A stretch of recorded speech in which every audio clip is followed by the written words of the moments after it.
Well, good morning, everybody. Hello and welcome in. A little late today, celebrating that big Troy win over Bama baseball last night. So big, Barry had to take the day off today. He just couldn't believe it. And big win by the Trojans and the call from Barry McKnight last night, 6-1. John, did they roll anything? Or, I mean, is there a tradition in Troy? Do they, go out to the Walmart and do something special? Or, I mean, I think they go to Crow's Chicken for a little celebration. Is that even around anymore? I think there is a location downtown. They closed the one on 231 because that was a stop. I had a regular stop to get gizzards there at Crow's. Oh, so gizzards. Oh, I had to throw that one on you. Yeah, I remember those days in Tuscaloosa when you used to eat those gizzards. Gern Sr. on with us today. Barry actually has something going on with his granddaughter today. So we knew that Barry was not going to be here, albeit the Trojans did have a big win. I'm sure there was a little celebration going on with that big win. So Gern is going to hop on with us today, and certainly a lot of things we're going to discuss here on the program. You know me well enough. I don't follow a lot of college baseball day to day, postseason possibly, but can't be. I would think it was a quiet bus ride home to Tuscaloosa after you get beat by an in-state school from the Sun Belt last night. I just hope they didn't get behind a log truck up on 82. Oh, that could have made the trip even longer. Yeah, no kidding. Tough night. Although they probably, you think for a luxury ride, they probably just went up 65 and hit 459. I mean, they're not going to. So. Some people don't have the. What's the word I'm looking for? The nerve, I guess, to go up 82. I've gone up 82 so many times. It's just like, it doesn't even faze me anymore. Except that stretch around Maplesville where all those log trucks are turning in and little old lady's got her blinker on for 8 miles and going 40 miles an hour. But I've lived it. I still have a distinct memory, John, of an Easter weekend coming back from Ozark, and I was riding with our fellow fraternity brother, Egg, in the Blue Zark in his blue Monte Carlo. And we get on that. Just, to get a really good visual picture, ladies and gentlemen, this wasn't a navy blue. No, it wasn't a metallic blue. This was baby blue. It was blue. And we get on that straightaway around Maplesville, and there's that one straightaway that's about a mile long, and we're behind, I counted them, 13 cars. And he lets the engine out on that straightaway, and I'm thinking, I'm about to die on Easter weekend. Yeah. He hit about 100, and we passed that last one. I was like, Lordy, I'm going to live. Then I got back to Tuscaloosa and threw up because I'd eaten a Cadbury egg. So I'll never eat another Cadbury egg. Now, of course, that's not something we recommend to our younger audience here. Look, don't turn into Mario Andretti on 82 as you're heading. That's right. Up to Tuscaloosa. Right. I tell my children, you got to be careful there. It's a tough stretch of road. I don't think it'll ever be 4-laned. It's been talked about forever. I can't imagine when Tommy Tuberville gets elected, that's one of the top things on his list to get done in this state. I will say it's gotten better. I mean, the stretch out of Centerville's a little bit longer, and was that good for Centerville? Because I think that stretch that bypasses Centerville has basically closed that town down. Well, John, this is going to mean absolutely nothing to you, but there's a town called Waverly, and it's in Lee County, and it used to be on 280, and they moved the road. Okay. Ooh. And now Waverly is thriving, and it has cool bakery, restaurants. It was basically started the rejuvenation 20 plus years ago or more by a guy who went to high school named Scott Peak, who has a very cool screen printing business there, but they also have great concerts. So maybe Centerville can rejuvenate itself like Waverly has. When the legendary Twix and Tween can't make it and it's replaced by yet another Mexican restaurant, that's tough. Well, you knew Twix and Tween was not going to make it when it went to the buffet. Yeah. That's when you're any restaurant that goes from regular service to buffet, it's just hanging on. It's that, yeah. Hey, our good friend Kenny at River Region Straw says his lot in Auburn is in Waverly. It's a beautiful place, John. Yeah. Seriously, it is a lot cool, of pine cool straw place. up there in Waverly. There you go. Love that. That's awesome. I don't think I've ever been. It's like Roanoke. Never been to Roanoke, Alabama. Yes, you have. I don't think I have. I know you have. I know somebody. I was from there, with you in Roanoke, Alabama. At a wedding. Yes. You know, there's a lot of weddings I don't remember. Well, let's put it this way. Friends, I don't remember. It was the wedding of someone who told you who the next Alabama football coach was going to be and who it wasn't. Yeah, his wife's the only person I know from Roanoke. That's right. So there you go.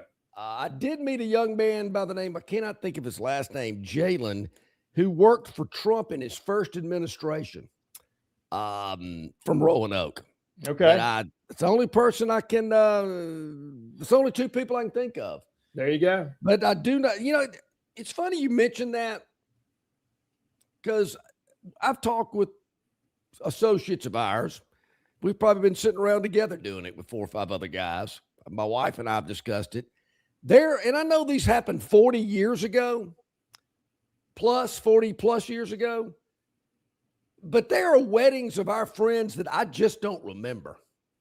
Now, I don't know if it was the after rehearsal that got me or the reception that got me, but there are just some that I just, no, wait a minute. What church did they get married in? Well, I'll say this. They were a lot more fun than the ones we have to go to now. Yeah. All I'm thinking about is when are they going to cut that damn cake so I can get out of here and get in my easy chair. Yeah. Well, there were people 40 years ago doing that. They were called our parents. Yes. That were leaving Although I think early they were getting hammered. So I don't know. But I hate to think that they're really good friends of mine, and I just don't remember being at the wedding. Well, it's a long time. There are a lot of things that I do remember being in Greenville about 40 years ago. That's right. 35 years, 34 years ago. I remember that. Something like that. But it is kind of rough, and you can't remember your friends' weddings. I remember some things our other friends were doing at some of our friends' weddings. Yeah, that's a whole nother story, but I always felt bad about the guy. I won't tell you the church or who the guy was, but he just really, really needed to go to the bathroom, and he just didn't have any time to go. They're about to start the wedding. He's ready to go, and he just goes out in the bushes right out there by the side of the church. I'm thinking, whoa, that's kind of sacrilegious. Well, what are you doing that for? You can't hide class. You can't hide class. I guess you can't. I was trying to check a Auburn UAB baseball score last night just to be fair, since the Trojans of Troy beat Alabama in that Tuesday night game. And I was checking around this morning. I saw so many other things that caught my eye as well. Dabo Sweeney's crying about Clemson doesn't have any money and Notre Dame's got all of it, and it's hard to compete in this day and age. Some NBA scores. We'll get to that in a moment in hour number 2, about an hour from now during the Daily Dog. I'm really trying to figure out how many minutes LeBron played last night, because it did not seem like a lot. But we will certainly highlight and get to all those today. Something that is going to be happening later this summer that I would think you probably participated in as a youngster. Your brother might have as well. It takes place down in Dothan. It's called the Future Masters. How long has the Future Masters been around? I mean, it was around when I was a kid. Well, I'll tell you this, not my great uncle, but Gurn Jr.'s great uncle won his age group at the Future Masters. And if he were alive, he'd be 91 years old. Oh, wow. So go back. So he won the 15. So it's been around 80 years. At least. I would think, yeah. The Press Thornton Future Masters. Who was Golly, I haven't heard that name in so long. So Press Thornton was a great guy. He was just a legendary Dothan guy who ran the tournament. His daughter Lynn was a trot-out with us. Lynn Thornton. Yeah. He had some sons. It's one of those crazy tournaments. There's legendary stories. I'll tell you my story. Okay, I played 3 times. My score was 1 stroke within each time. Oh, okay.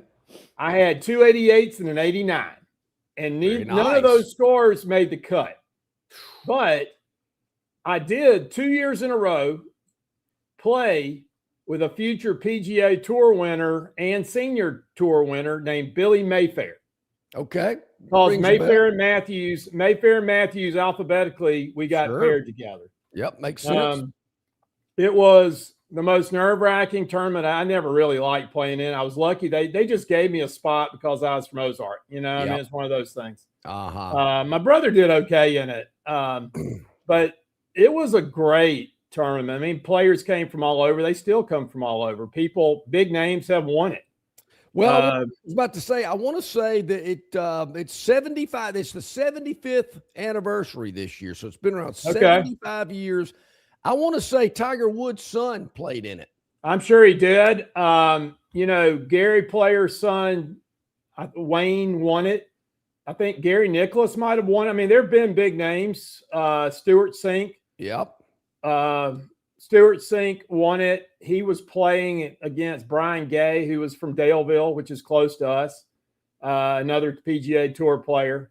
I mean, so it's been it's a big deal. Hubert Green won the Future Masters. Scotty Scheffler has played in the Future Masters. Mark Brooks, man, that's a guy. He won the PGA, I believe. Yeah. There have been a lot of winners that you might. Charles Howell III, Stuart Sink, a lot of great players. The reason I bring it up is my nephew's little boy, who is, I believe, about 10 or 11, somewhere in that age group. He is a pretty good golfer, really good for his age.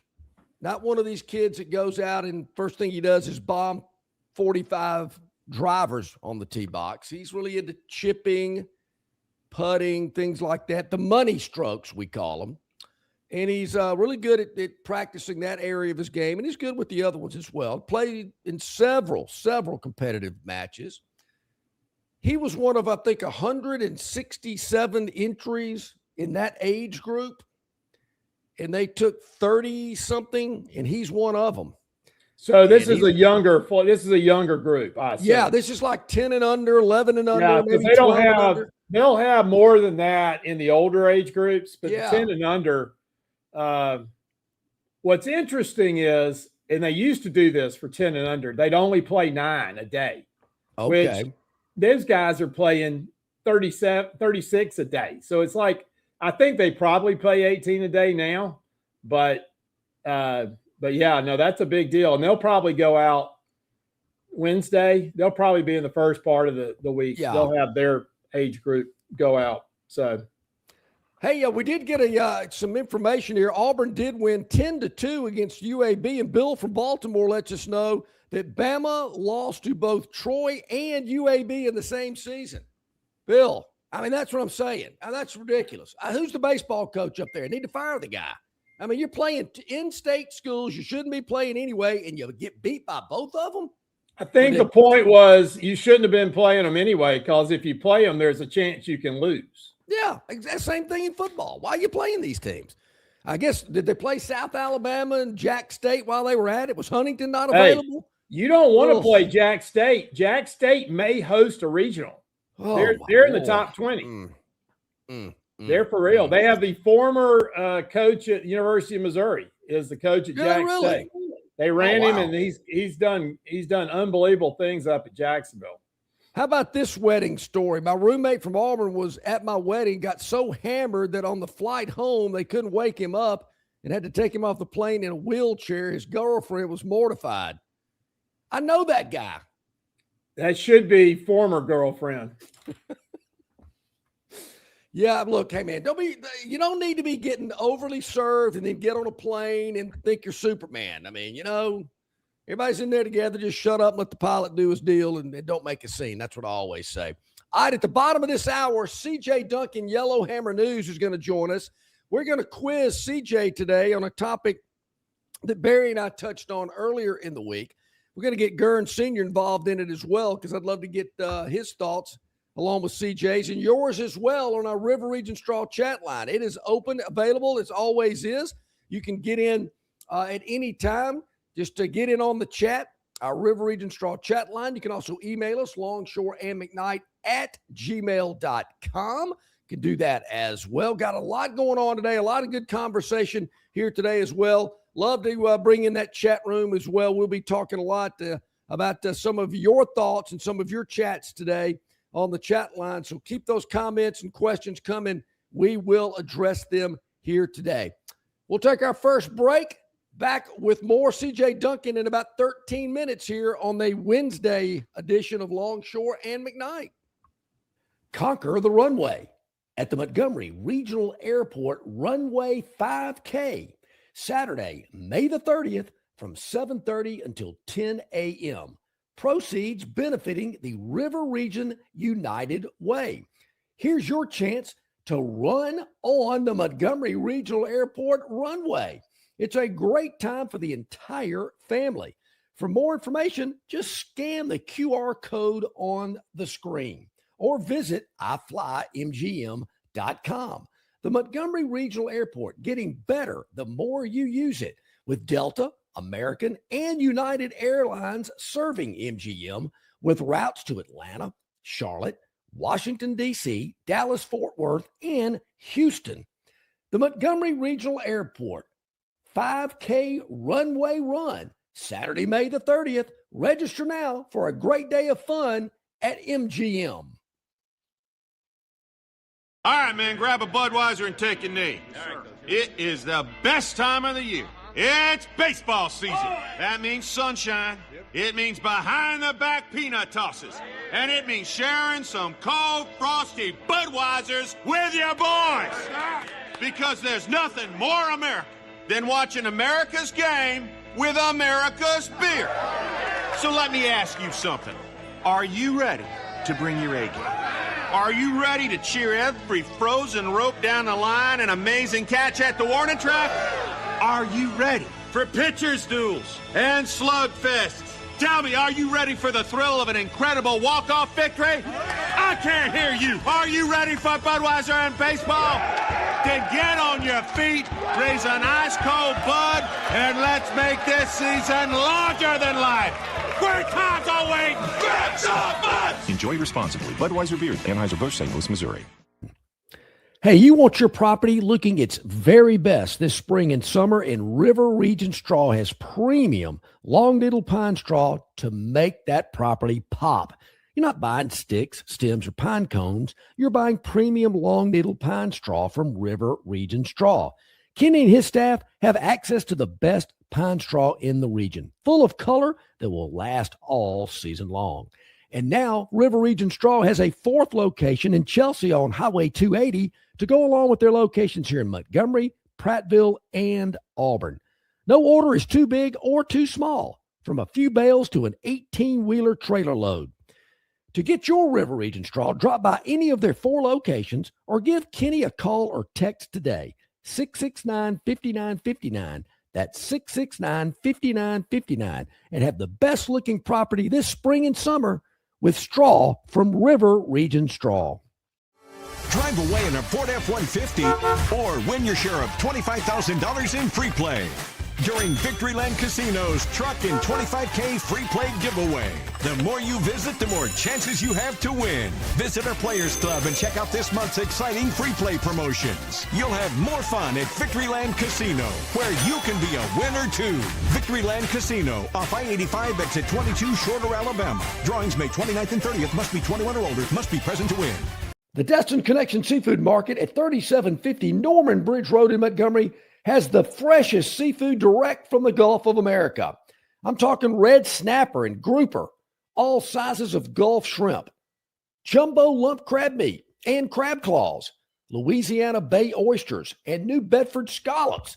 They are a full-service seafood market and kitchen serving po' boys, dinners, and sandwiches.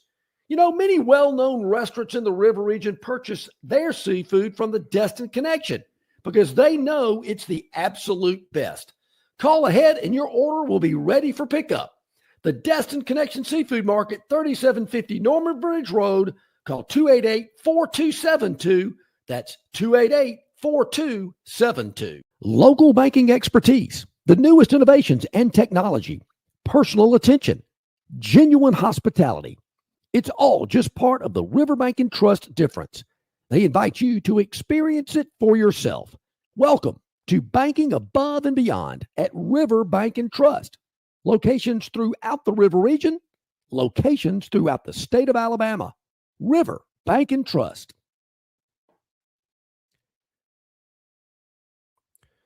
Okay, here we are back at it on this Wednesday. Glad you're with us here. Longshore at McKnight. Hey, hit that like button, hit that subscribe button. Tell all your friends, all your business associates, and even your enemies for that matter. Just tell them about Longshore and McKnight. You can check us out at Yellowhammer News and yellowhammernews.com. A lot of people view us on the Yellowhammer News Facebook page, our Facebook page, YouTube, Instagram, X, Spotify, iTunes, just to name a few. Know a lot of people that listen to us through their Bluetooth in their automobile on their way to work, wherever they may be in their car throughout the day or night.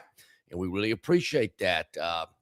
Really helps with the algorithm, as they say. And so check it out. Just type Longshore McKnight in the search bar. We will pop up and you can listen to us and you'll get notifications every time something drops. So we appreciate that. I mentioned this yesterday on the program with Travis Ryer. Wanted to get your thoughts about it, Gern. I am hearing that there is I'd say good. I don't know if that's the correct word, but I'm going to use good. A good possibility that Aiden Holloway will be back in uniform for Alabama in basketball this fall. What are your thoughts? And why not? Why wouldn't he be? I mean, okay. I'm just saying. Look at the big picture. Look at the situation. You know, he was busted with pot. Okay. Now, if they had felt like he was distributing or doing anything else, they've gotten his phone. They've looked at everything else. His charges are what they are. Why not? He is. You know, he can go somewhere else. His eligibility is not in question. It's a university matter, just like any other student, whatever that process is. Yeah, I hear what you're saying, and I think he'd end up playing somewhere else anyway. I totally agree. Whether he's in Tuscaloosa or in Timbuktu, he's going to be playing somewhere. Yeah, I mean, look, I think it's interesting the way these things shake out. If you've got somebody who's a problem that you want to get rid of and they have an issue, it's easy to cast them out. When you got somebody that's not a problem, it's a good teammate that, you know, is productive, guess what? You get a little bit more love. So I don't have any problem with it. He goes through the same process as everybody else. Is this the same type analogy I've used many, many times before? So you're in the business world, and this guy just bebops around the office, never comes to sales meetings, leaves early on Friday, but the guy's bottom line is unbelievable. I mean, he's got more accounts and got more money coming in every month. And the GM's over there smiling and loving it because he's getting a cut of what this guy's bringing in too. So he kind of lets him do his own thing. Is that what we're talking about here with Aiden Holloway? That's not. Nobody is a fool here. We are not dealing with any fools. If he was averaging 2.8 points a game in 4 minutes, his ass would be at pick your D2 school or whatever group of 6. But the dude is a D1 player. He averages double digits. He can fill it up from the logo. He's a logo guy. A logo guy. He's a logo guy, and people love logo guys. Now, is he a little loose with the ball under the goal? And can he turn it over? Sure. But my God, we've had plenty of those too. Yeah. So, Boy, you ain't kidding. Look, and every year's a new year, a new team and a new year. You got to go out and find a new team. Gurn, that was my philosophy every fall heading back to Tuscaloosa. It's a new year. Granted, I should be a junior by now, but I'm not. But hey, it's a new year. As far as everybody else knows, I've been here 3 years. Yeah, exactly. I mean, I'm a junior in everybody else's mind. So it's good. We're all, no problems here. What do you think it's going to be like if, in fact, Aiden Holloway is back on the team? And as I mentioned, I'm hearing that's looking to be a good possibility. What do you think it's going to be like on the SEC road? Okay. Can you get me some? I mean, that's what it is. And look, and everybody, all these people say, okay, he was making hundreds of thousands of dollars of NIL to be played. I don't know what he was making. My guess, I don't know. Have you heard a number? Probably 500,000 or 600,000. Yeah. What his NIL is? Yeah. Oh, it's more than that because I asked somebody that would know. But it's not seven figures. It's not seven figures. Say it could be close. Say it's 800,000. Okay, great. 800,000 for a year. Okay, you take out tax, that gets you down to 500,000. Then you got your family, who's, they want their share. So they're going to get their share. At the end of the day, when he's done next year playing, he may have $400,000 or $500,000 in the bank at best. Yeah. And that's not going to last. No. And so it's, you got to get it while you can. And that's his best opportunity. He's our best opportunity. Like I said, I think they like him as a person. And anybody that doesn't think college athletes aren't smoking weed, then they're delusional. Where's the first time you heard that on live radio 25 years ago? Well, people thought I was crazy. I mean, I almost get high when I'm driving down the Atlanta highway when I got my window open. About it. Jeez. I'm like, dude, close your windows. I mean, I'm up here at the Publix parking lot getting some eggs and milk, and I'm thinking, geesh, man, what's with all the weed in the parking lot? There's all these skunks out here. Like, it must be. Hey, our man, Chris the Bammer, I believe. I did not hear this. I did see DeChambeau was at the White House yesterday with the president. He's bringing back the physical fitness test for our youngsters, and they were performing some calisthenics on the north lawn of the White House yesterday. DeChambeau, I don't say I would blame him. He's made a lot of money. He's doing a lot of stuff on YouTube. I'm just going to play the majors.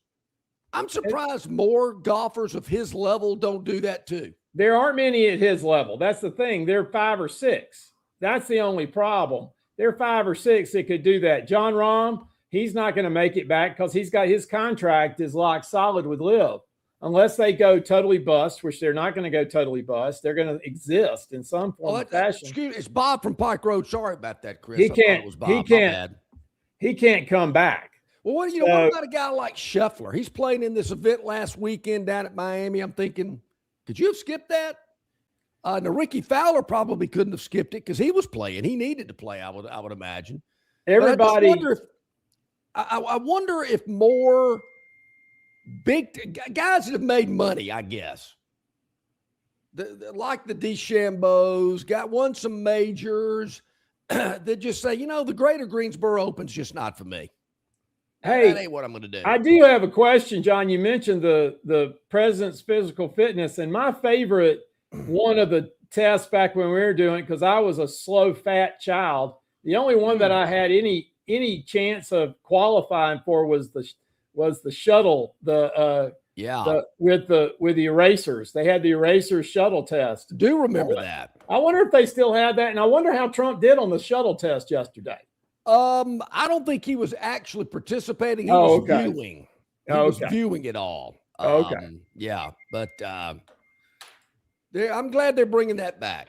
That's a good thing for our youth. I I remember we hated had to it. do it. I hated it. It did nothing. It did nothing to but highlight the kids who were fit against the kids who weren't fit in the Well, class. maybe it would motivate some of the kids. It doesn't motivate. Doesn't motivate. You know, if we have an esports or something like that, maybe those kids can kick the shit out of the kids who are fit. Yeah, unbelievable. Wow.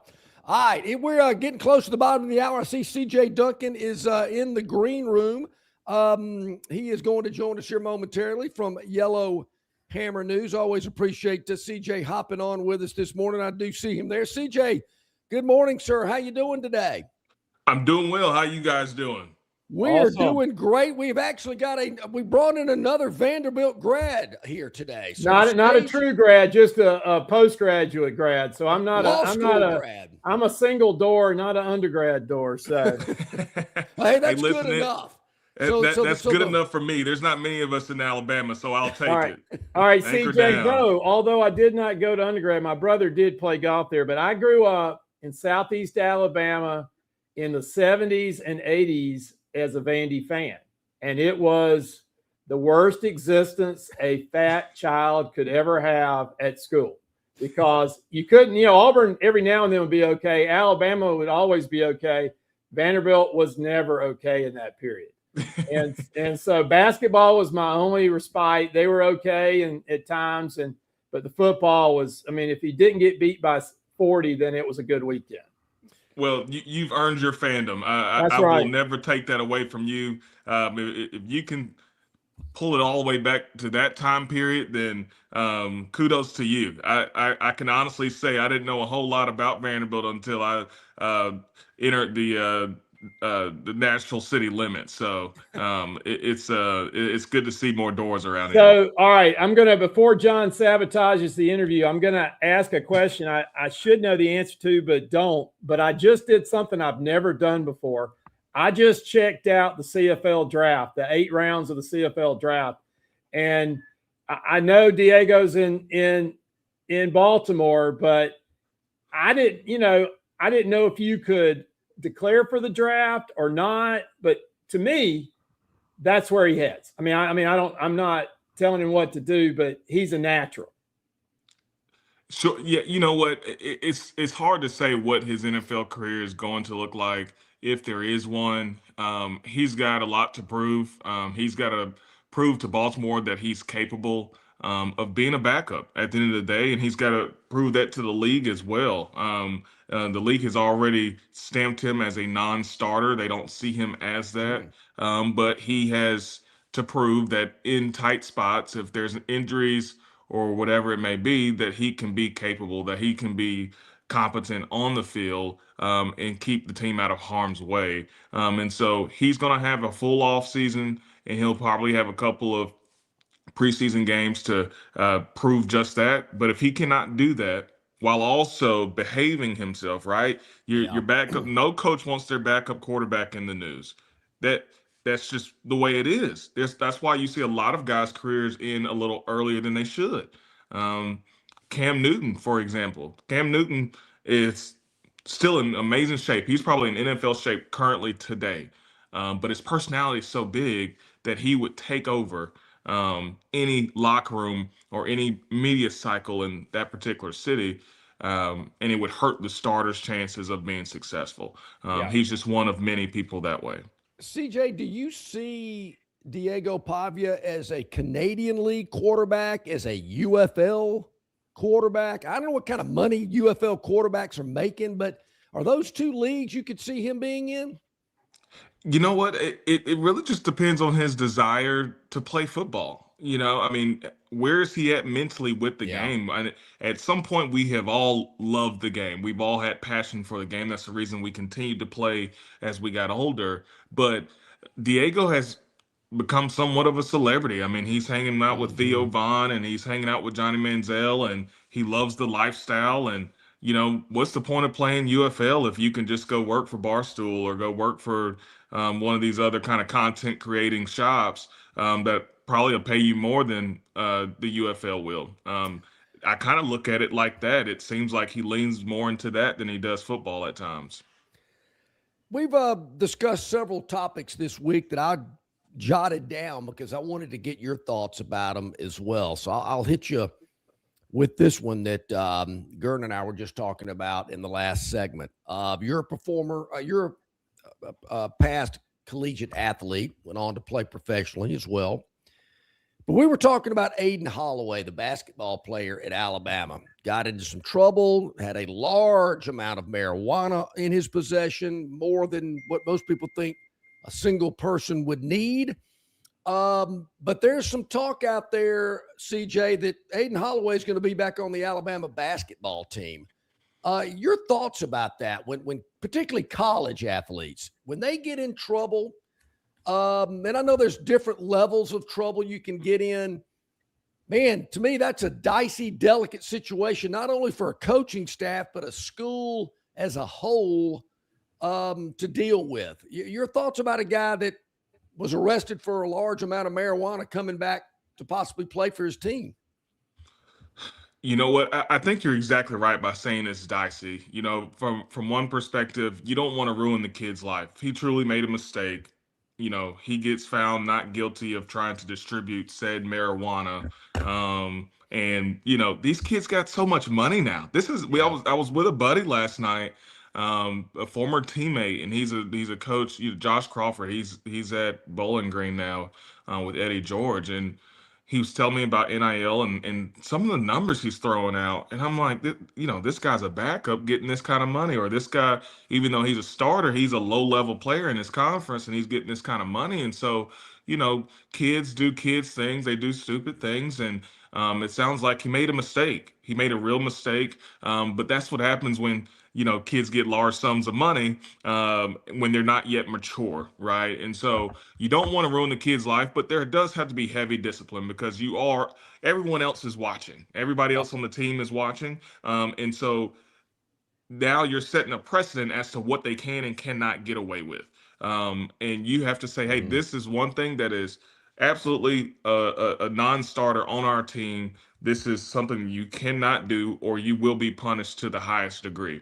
And so we'll see what they do behind closed doors. Well, or I guess we won't see. But I would hope that if he does come back, there's something that he has to do consistently. You know, whether that's going to counseling, whether that's you know, getting up every morning and doing extra conditioning with the strength staff, or whatever it is, he has to do something that says, hey, this right here is not acceptable on our roster. But I also have a little empathy in saying I don't want to ruin the kid's life. He's still so young, and he probably just made a mistake. Yeah, we talked about what the environment's going to be like when they hit the SEC road. I can't imagine the opposing fan base is going to be overly welcoming, or they probably will be, with some sarcastic, little snarky posters and signs and things of that nature. But hell, he'll know that going in. He'll know that it's not going to. They're not rolling out the welcome mat. Well, you know what, and you say rolling up, but you know that he'll probably be one of the student section's favorite players now. You know, I mean, somehow this is going to be it's going to become endearing in a way for the frat kids at these different universities. They'll probably be rooting for him more than anything. But you know, but I don't want to make too light of it because it is a very serious situation, and you know, he needs to be. He's in college, one, to get a degree and to play high level basketball, and he made that commitment to a lot of people. And somewhere he got off track. You know, and you're already a transfer guy too, so clearly there's a there's a trend of you not being able to commit and not being responsible. Okay. And so now he's getting a second chance, maybe even a third chance, I would say now. If he doesn't take advantage of this, then we can't continue to give him a break. We can't continue to have sympathy for him. Unless he hits 40% from the three. That's right. You know what? Someone told me a long time ago, you know, the tolerance goes up as long as the production continues to grow up. As soon as production goes down, then the tolerance also goes down. And so as long as he keeps shooting that ball, you know, I think Alabama will continue to work with him. Yeah, I always use this example, CJ. You know, the sales rep that's knocking it out. I mean, his bottom line's better than anybody else's. I mean, he is just bringing the money in each and every week. he's the guy that can slip out at noon on Friday and not have to make that 4 o'clock Friday sales meeting. That's right. That's right. That's right. I kind of feel that way at work sometimes myself. It's like, we have a good session, we pass a bill, then, some Fridays it may be okay to go play a little golf with some of your colleagues. You know what I mean? You get a little grace there. You wonder why John knows about that situation. I don't know if he's speaking from the heart, Yeah, a little bit. I would say so. I have a little personal knowledge of that. CJ, something else that we do this each and every year. Barry and I've been doing it forever, and wanted to get your thoughts about it. And Gurn's going to help us out with us as well. We're going to get his thoughts about it. We do something called buy, sell, or hold. So we're kind of looking at the financial markets, and we're using their kind of template, but we're going to insert the 16 SEC football programs. And as of today, if your broker called you and was trying to pitch some SEC schools, who would you buy, who would you sell, and who would you hold? An example is Alabama, for instance. They've been on an all-time high. Saban announces his retirement, takes a downward tick. You get beat by 35 in the Rose Bowl. It almost bottoms out. You're trying to sell as quickly as you can. Give us some teams that you would buy, some that you would sell, and maybe some you're just going to hold on to. You're not real sure what's going to be going on. Okay, so let's look at this. Matter of fact, while we do this, because I want to make sure I do this correctly, I'm gonna pull up the SEC football teams here on my phone to make sure that I don't miss anybody. I'm going to get Barry to send you one of these handy dandy helmet schedules. Please send that. Yeah, I would love that. I need to put that on my fridge. I need to put that on the fridge. Okay. I will tell him to do it. Yes. So Alabama, I would not sell just yet. I wouldn't sell just yet. I'll probably hold. There. I do think that, a lot of times there's a lot of fogginess there at times because the expectation was set so high. The standard is set so high that it's almost impossible to reach. But even in these last couple of years with Kalen DeBoer, I do think that they've had a lot of good things that have happened. And they've had a lot of great athletes to come through there, and he's done a great job developing. And they have 2 all-star quarterbacks this year. They always say if you've got 2 quarterbacks, you got no quarterbacks. But eventually one will be named a starter, and I have confidence that one player will be able to, kind of keep everything in the road. And so I wouldn't necessarily sell them just yet. Arkansas, definitely selling. Taylor Green has left. They also had a running back that entered the draft, who was a pretty good player as well. Don't really see a whole lot coming from there. Auburn, this is hard. I'm trying to take emotion out of it because, grew up a big Auburn guy. And my wife is just around the corner and went to Auburn. So I've got to be careful with my words. But Auburn is a team that, it's going to get worse before it gets better. I do like what I'm hearing out of the out of the head coach, Golish, and the rest of their staff. I've got a buddy who's on staff there, and they're doing all the right things. But you got to have Jimmys and Joes, and I don't know that they have the right Jimmy or Joe at the quarterback position. So that's going to be tough to win games. Florida Gators, I may surprise you here. I'm going to buy there. I do think that they're trending up. Georgia, also buy. I don't think they're going anywhere. And I especially now, I was watching a podcast recently where Kirby talked about the advantages of not having 2 portals now, and how now it's really, and especially not having that spring portal, now it's an opportunity to say, okay, how good of a coach are you? How much can you lean into your players, develop your players? Because after January, it's done. This is your roster. You've got to make it work. And so I feel like that's something he's looking forward to, that he is going to be very competitive about, and he's going to have his guys ready.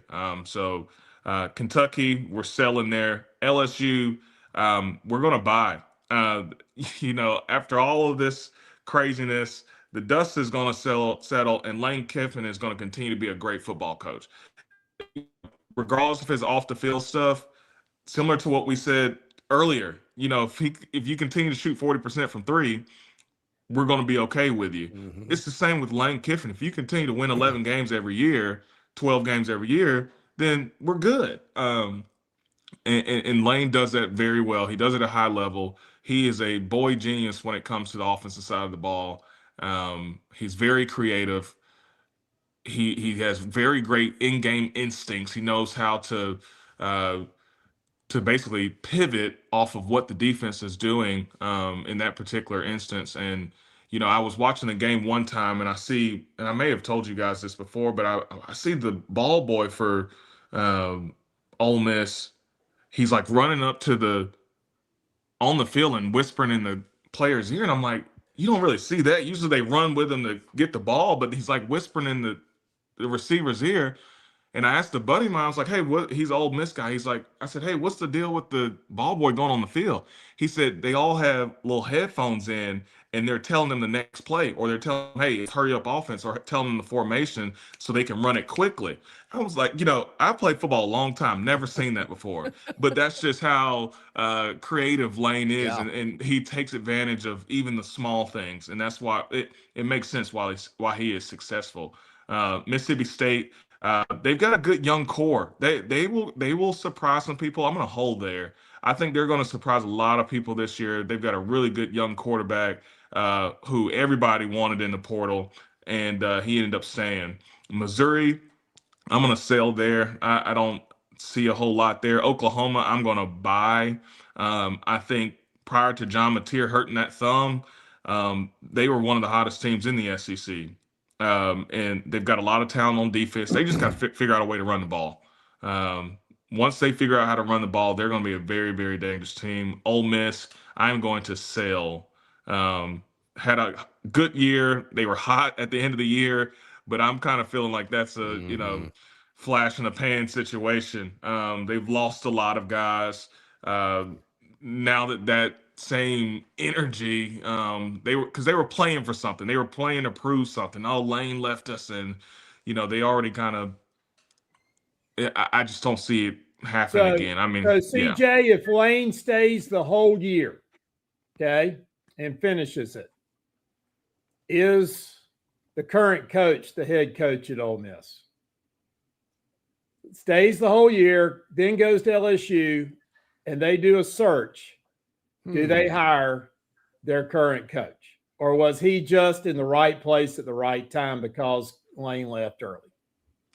Well, you know what? That's a really, really, really good point. The only thing about that is by then, if you remember correctly, James Franklin had already gotten fired from Penn State, and there were several other fires at Napier in Florida. And so a lot of coaches were falling off the board, right? So, Yeah. you can do a search if you like in January, but all the coaches have already committed to different places. So he may have been best available even if they did wait. I think if anything, when they did tell Lane to move on, that was the time to have the search to try to get some of these good guys while they're still available, or try to poach one of these guys. But it's hard to poach at Ole Miss. They don't have as much money as these kind of Texas schools or Vanderbilt or whoever, even Florida. So I know Florida tried to poach our coach, and so did Auburn at one point. So I think it would have been worse. I think you would have had less All right. options. Second You ever follow-up You ever question heard of to Mike that Shula? is, Oh, you were all right, CJ. You were the linebackers coach at Ole Miss this year. Do you get on the plane? You personally? And the scenario is that You're the linebackers coach for Ole Miss. Uh-huh. Do you get on the plane? That's a tough question, That is man. a tough one. It's and let me clarify this. So you're saying if I don't get on the plane, there's no way I can coach at LSU. Correct. Is That that is what we're correct. saying? If you don't get on the plane, you're not coach. You're probably going to be able to stay at Ole Miss, and that's fine. But anyway, I'm just curious because that's probably the craziest thing, Yes. that we ever saw. You know what? I think it's so tough because my gut says that I would stay. I would stay and finish out the year with those kids. They put their bodies and time on the line for me. Yeah. In the and we have that relationship. But you also all these guys, what I think we all miss is all these guys have families too. They've Yeah. got to put food on the table, and so if LSU presents a better opportunity to do said thing, then you're asking them to choose between one of their players and their wife, or one of their players and their kids. And it's unfortunate. This, as Nick Saban has always said, it's the system, not these coaches. Y'all are beating up coaches, but it's the system. But you got to take care of your household too. And if LSU is going to pay you a gazillion dollars to go coach linebackers, then you get your butt on that plane Yeah. because the baby's got to go to private school. You see That's what I'm right. saying? CJ, I've used this example many, many a time. If Auburn wants to hire me to be the next Albie and is paying me $3-4 million to do it, I'll be over there by lunch today. You don't have the moves, John. You don't have the hip moves. You're right. I can't swing my tail like Albie can do it, but hey, if they'll That's pay right. me, I'll That's do right. it. Yeah. We got South Carolina, Tennessee, Texas, Texas A&M, and Vanderbilt left. What do you think about those 5 remaining? All right. So so South Carolina, you know what? I'm gonna hold there. I was one of those guys that went off on a limb with them last year, and they made me look bad. So I'm not gonna buy them again, but I'll hold because they do have a lot of talent. They've got a top 10 player in the country in the potential the 2027 draft on their defensive line, and Lenore Sellers is coming back. They should be okay. Tennessee, I hate to say this. I'm gonna buy. I think Tennessee is gonna be a very good ball club. I'm gonna buy because I know they're gonna win all their games and then lose to Vanderbilt at the end of the year. Boom. So There you that go. we'll have the upset of the year. So Tennessee is gonna be a good ball club. Texas, I'm going to buy. Adding Cam Coleman is just that's such a game changer, man. And they It's just still wrong. It's wrong. It is wrong. I mean, it's just you don't take probably the best top 2 or 3 quarterbacks in the country and you add the best wide receiver in the country. There it is. That's tough. I mean, even in high school, Cam Coleman and Jeremiah Smith, they kind of were interchangeable at the receiver position. I mean, he's that level of guy, in the draft. If he has a good year, I don't see him getting out of the top 5 or 10. He's that level of kind of AJ Greenish kind of guy. I can't wait to see what his career looks like at the NFL. Texas, we just talked about them. Texas A&M, I'm going to sell.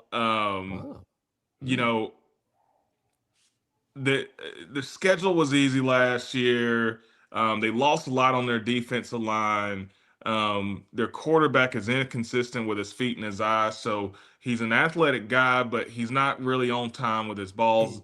Losing KC Concepcion to the draft as well is a huge loss. He did a lot. He was one of those guys. He catches the screens, takes it 80, catches a curl and takes it 40 or 60. They may have some more explosive guys that come in, but in the draft, I know at the combine they were the school with the most players at the combine. That's a lot to lose in 1 year, and that's not to mention any type of portal movement either. So I'm going to sell there, and then I'm going to buy my Commodores just because they're my Commodores. Sure you are. We're just going to Loading do up. that. And Heck I've heard great things about Jared Curtis. I talked to some guys yesterday. They said that he's special. That's the word they use. He's special throwing the football. They said they hadn't seen an arm like that in Nashville since Jay Cutler. He's a mature kid. There's a lot to still learn. Of course, he went to Nashville Christian. Don't know how advanced their offense was there at Nashville Christian. So still a lot to learn. But as far as the physical is concerned, they said Jared Curtis is everything everybody says he is. So He really is. you're going to have 2 starting quarterbacks in the SEC that were Nashville quarterbacks. You've got the kid at A&M that went to NBA, and you've got Jared Curtis at Vanderbilt. And you say he's special. He better be special for the 7 digits he's getting to go to Vanderbilt and not Georgia. So, hey, listen, we love our football now at Vanderbilt. So when you love it, you got to invest into what you love, And so he gives us the best chance, and we're going to ride with him. And listen, there's going to be ups and downs. There's no high school kid, especially at that position, that comes in right away and just plays perfectly. So we know that there's going to be bumps in the road, and we got to support the kid. But with that level of talent, at least it'll be exciting. I'd imagine you'll see a lot of balls going over people's heads in Nashville this year. So, CJ, I'm in agreement with you on most every team that you profiled. I am buying Florida. I'm a big fan of John Summerall. I think he turns it around. I'm buying Oklahoma, both offensive and defensive coordinators, returning starting quarterback, and I'm buying Auburn. I think they bottomed out. I mean, it's been a tough 5-year run for them. I think they can go only anywhere but up. I'm with you on Ole Miss. I'm selling South Carolina, and I'm selling Missouri. Yes. Those 3 programs I'm not real confident in. Alabama, I've lost a lot on the Tide in the last 2 years. I mean, I was riding high with Bama, but man, I'm looking at my portfolio. I get my balance sheet every month, and it's getting lower and lower and lower. I'm about to panic on my Bama stock. Oh man, So, I think John, they'll be okay. John, I played in a golf tournament in Tuscaloosa last weekend with all these Alabama, Tuscaloosa people, and it was amazing how just upset everybody is with what's going on. They're just upset. Really? I had one guy tell me this. No kid. This is no kidding. Saban's effect on the local economy of people buying real estate up there was unbelievable. I had a guy tell me, he said, I just spent 7 figures on a condo, one of these fancy new condos out at Lake Tuscaloosa. And I put my deposit down when Saban was there, and then he leaves. And now I feel like my investment's gone to crap. And I'm like, dude, that's just not life. I mean, you can't do that. And it's like, and it's still good. It's not like it's gone to crap. So just get it. It's interesting you say that, Gern, because I'm thinking if you're in the market for a game day condo, an apartment to go visit your kids so you'll have a place to stay, just hold on. That price is going to get even better, because I'm with you. We thought about all this big building boom and all these $1 million condos that they're building up there. Eventually, that's going to start drying up a little bit, and I think you're seeing the first phases of it. Yep. Hey, CJ, man, we appreciate kept way CJ. too long. Hey, we appreciate you so much. That was a great, fun little exercise there, going through the 16 teams in the SEC, and it's amazing how great minds think alike, because you and I are on the same page with most of those. Hey, John, I think we probably are about 98% there. And you know what? I think you're exactly right. That was a lot of fun, and I look forward to next week. We got to find some more exercises to do. We've got a long off season ahead of us, so let's keep cranking these things out. Hey, in 30 years that Barry and I've been together, believe me, we got a lot of things to get us through the summer. That's right.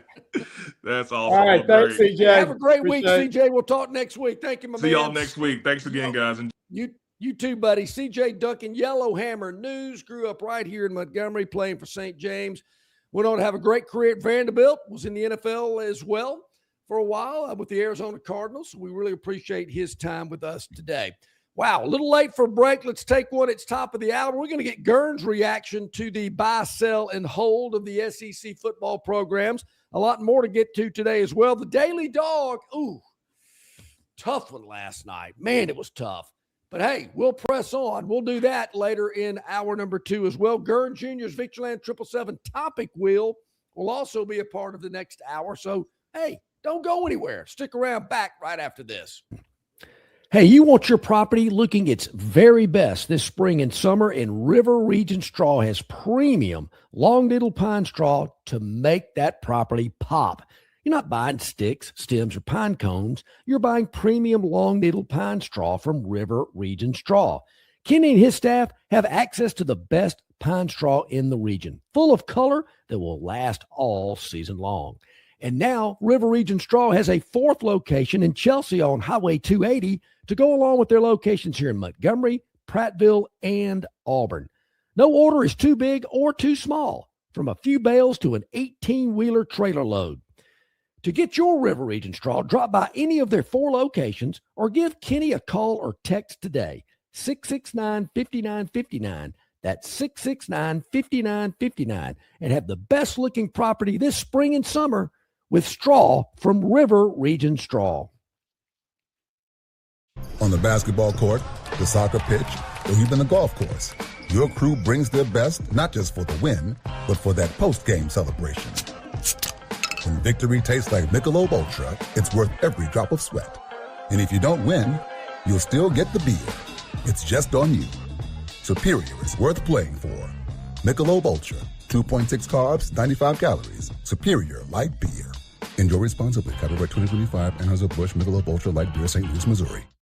The Declaration of Deal sales event is on at Stivers, Alabama's #1 volume CDJR dealer. Grand Cherokee's over 11 grand offers 0% for 5 years. Encompasses $5 grand off. Only at Stivers, Chrysler, Dodge, Jeep, Ram. The Declaration of Deal sales event is on at Stivers. New Ram, 16 grand up for 0% financing. And heavy duties, 13 grand off with Ram's 10-year, 100,000-mile limited warranty. Only at Stivers, Chrysler, Dodge, Jeep, Ram. At Dixie Overhead Door, we specialize in top-quality garage door solutions for homes across Alabama and Georgia. In need of a garage door repair or a brand new garage door installation, our expert team delivers fast, reliable service with local expertise that you can trust, providing customized solutions and exceptional care every step of the way. Visit us today at DixieOverheadDoor.com and experience the Dixie difference.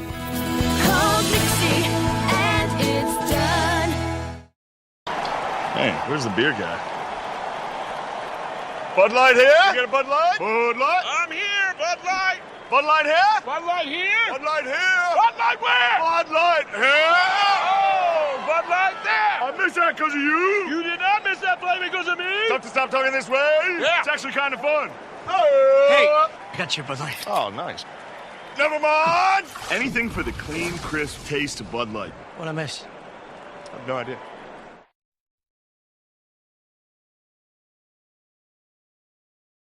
Okay, here we are back at it. Hour number 2 underway. Longshore and McKnight. Barry he is traveling today. Barry is a grandfather, 2 beautiful grandchildren. I believe his oldest grandchild is having a end of school assembly or program or play, and certainly he wanted to be there. I get it. I understand that completely. And I don't know if I guess I'll be doing that at some point in time. I don't have any grandchildren on the way that I know of at this point, but certainly looking forward to when that might happen. All right, Gern, so what are your thoughts? I mean, you heard what I had to say. You heard what CJ has to say. Are there some teams that you think differently on when it comes to buy, sell, or hold? Well, before we get to that, John, I just want to say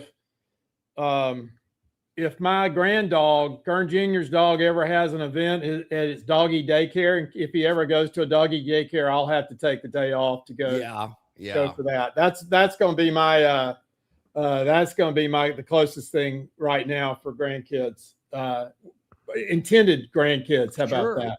Yeah. I'm gonna have a hot take here. Let's hear it. I'm selling Texas. Let me tell you why. Not for the reason you may think.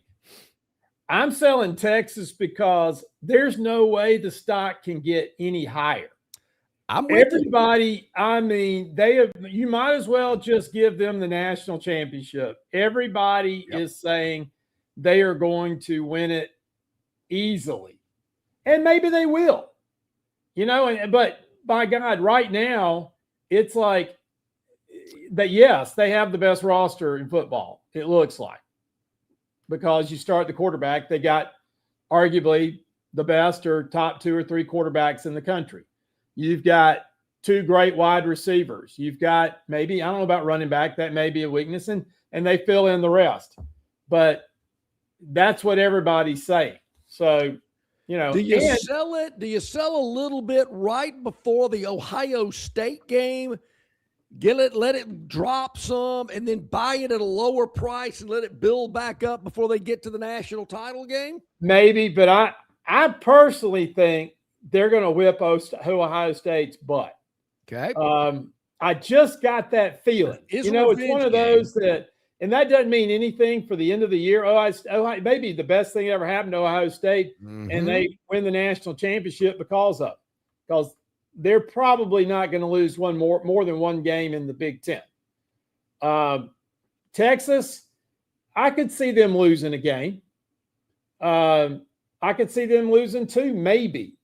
But the SEC should be a gauntlet this year. It should be the games, the schedules are tough. Those are 9 games. Is not, that extra game makes a big difference. And we've talked a lot about Texas the last 2 seasons. Their SEC schedule was pretty weak. And I'm looking at it here right now. They're going to Tennessee, which a lot of people think are going to have an average year for Tennessee. That's a lot of orange. That's a lot of bad orange. A lot of orange. The question is there any good orange? No. Orange is just not a good color. If you walk into a golf shop, are you buying an orange golf shirt? No, nobody buys orange. Nothing against the Auburns and Floridas and Clemsons of the world, Tennessees and Texas. Of course, Texas is kind of a brownish orange. It's that burnt orange, and it's kind of like you puked or something, So, but then they got Oklahoma. Then Florida comes to Austin. Ole Miss comes to Austin. Mississippi State comes to Austin. Do they ever go on the road? Yes, at Missouri. They're at LSU. That could be interesting. Arkansas at home, at A&M. I don't know where Georgia is. I don't know where Auburn is. I don't know where Alabama is on this schedule, but they seem to be dodging some of the big boys each and every year.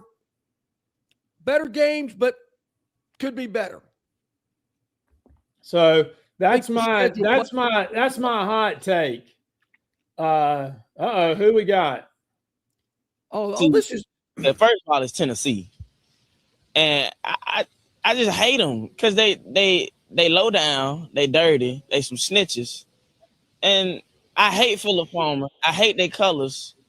I'm not a dog person. I just hate Tennessee, man. And I hate Neyland Stadium. It looks like a garbage truck worker convention. And I hate all their quarterbacks. I hate Tennessee, man. Describe what you feel about their colors too. I thought that was interesting. It reminds me, and it's not that orange that you can stand. See, I hate Tennessee more than I hate Auburn. I just dislike Auburn. I hate Tennessee. See, Tennessee's colors is that throw up orange. It's not that orange that you can sit with. It's that puke inside of a pumpkin orange and I don't like pumpkins. So I really don't like Tennessee, man. I can't stress that enough, man. And they losers, they sore losers. So I've all seen right, 2 things about that, John. And every year, Gurn Jr., keep that on the files, because when we get into this Auburn biggest rivalry thing, I've been preaching it for 30 years. You have big games and biggest rival. And Tennessee, I'm with that guy.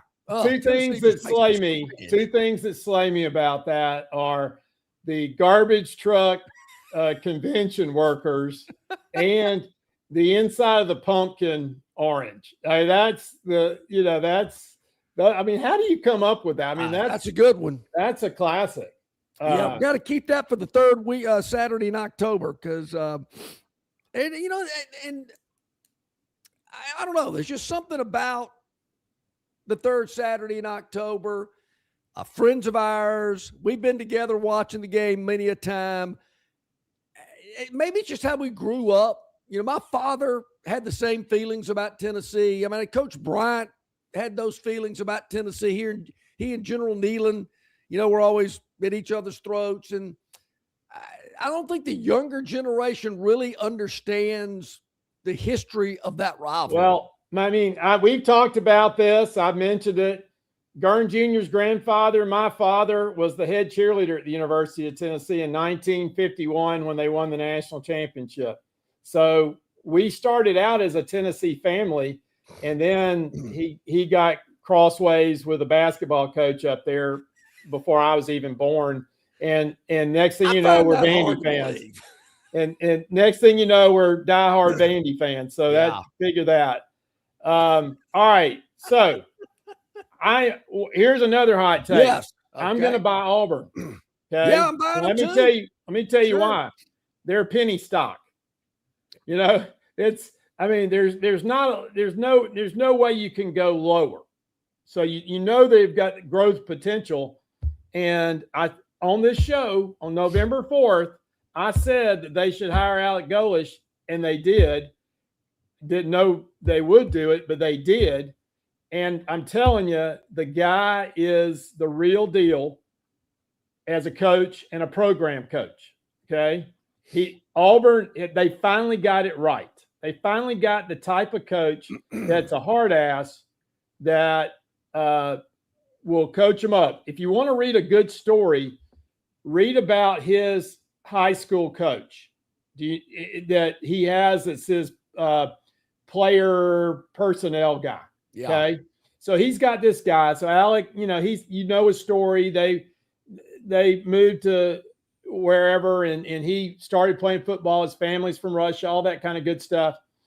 He had a neighbor who was actually the offensive line coach at his high school. And he saw him walking back to school from practice, and he picked him up and he took him and drove him every day to workouts and everything else.